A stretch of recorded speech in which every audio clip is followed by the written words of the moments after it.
Hello everyone, আসসালামু আলাইকুম। আজকে আমি আপনার লগে শেয়ার করলাম আমি ফুটি মাছ আনছি।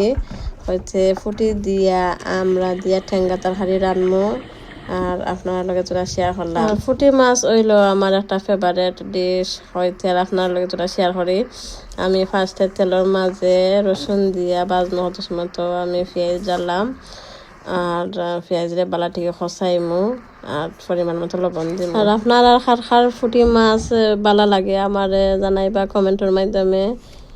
পেঁয়াজরে গালাইয়া আমি হলুদিয়া চামচ, মরিচের চামচ আর বাখরের চামচ আর দিয়া কাঁচামরিচ দিলাম 4টা, বাদে আমরা বালাটিকে খসাইলাম মশলার মাঝে। তো আমি ফুটি মাছ ছাড়ি দিলাম, আর ফুটি মাছের হত সময় খসাইয়া আমি দিলাইমু পানি, ওই পরিমাণ মতো পানি দিয়া কত সময় জাল দিমু মাছরে। এখন আমার curry ready. Thank you everyone, আসসালামু আলাইকুম।